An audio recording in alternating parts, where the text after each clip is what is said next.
On today's episode of the Rebrand Review, we're taking a look at film studios, and in particular, Warner Brothers.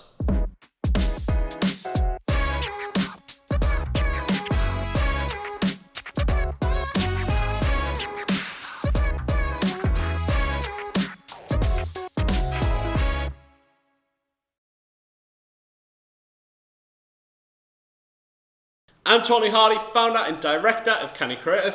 I'm Glen brand designer here at Canny. And today we want to talk about Pentagram's very well executed rebrand of one of the biggest film studios in the world, Warner Brothers. Yeah. Now, the Warner Brothers logo, it's existed since I grew up. That old 3D logo has existed. There's a lot of nostalgia attached to the logo.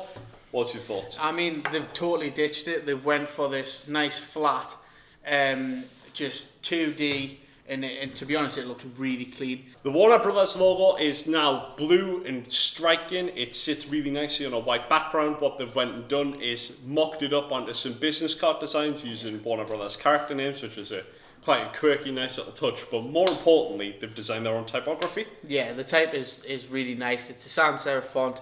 And to be honest, I don't think many people can really boast about having their own font. It only really comes around. We would love it. Got to be an agency on Pentagram's level to go smashing out fonts for clients. And it works really nice. They've got a condensed, they've got a normal width.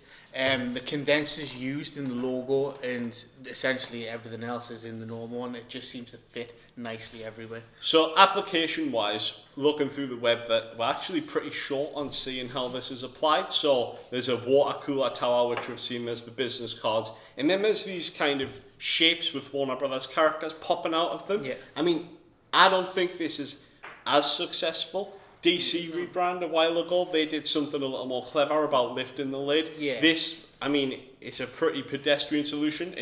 It does work, but But I think more successfully is when they've done it with the logo, rather than the characters. It comes onto the logo where it flicks through. Yeah. So the Warner Brothers logo here is animating away, and basically there's a lot of texture. They flip what that logo looks like depending on the film. Yeah. And that does work, except for me, there's a particular one that's cartoony and outlined, which I didn't like as much. I just feel like that didn't work very well. But I think it shows how this 2D logo and even the simple 3D logo can be used to really go across the whole range of films that they do. Yeah, and that's the issue with it, is that so many films of the Warner Brothers range, so many characters, it's kind of got to be universally applied. Yeah.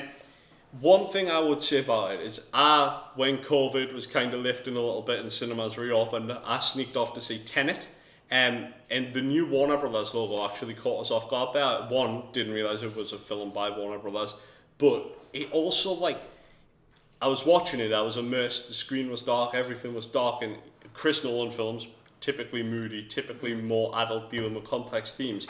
And then this Warner Brothers logo, kind of the new one, just hit out of nowhere. And for me, it was actually a little bit jarring. I almost forgot what I was there to see. I was like, oh, I'm looking at a kid's film. And then I realised that, no, this is actually just the new branding application. And I wasn't massively struck on it at the start of Tenet. And I don't know whether that becomes the colour, because the 3D elements of it, they had the gold, and obviously had that idea of the gold. It's same as MGM. If you go for something like that, it brings a classiness to everything when used right.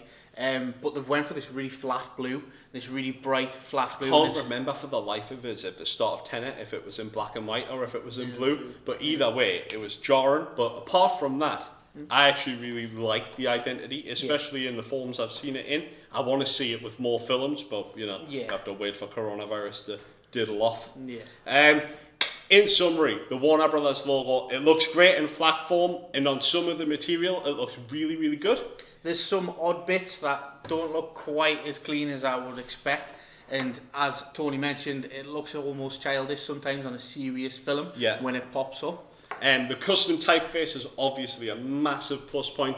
When you can start doing that and controlling font and typography for your brand, you're always going to be winning. Yeah, and I think essentially overall it's a really nice rebrand. It brings it to the modern form.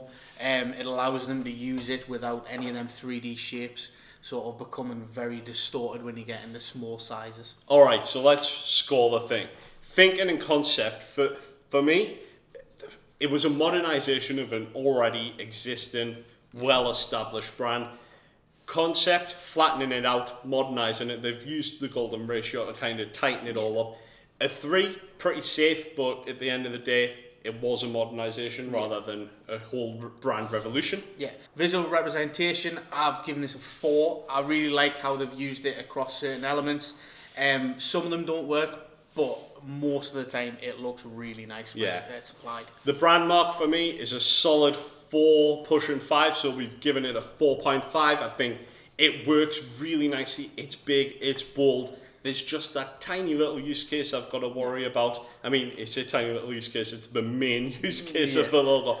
But I think for most films it'll be fine, and I think over time that'll develop. Yeah. Typography, we're giving this a big old 5. They've got the wrong typeface. I don't think you can really go ahead and say that that's a wrong. Colour palette, we've given it 3.5 out of 5. It's blue, it's big and bold, but maybe a little too cartoony. That said, yeah, it's still striking and it looks amazing. So it's Pentagram. What? It's always going to be good. It is always going to be good. Overall, 4 out of 5 for the Warner Brothers rebrand.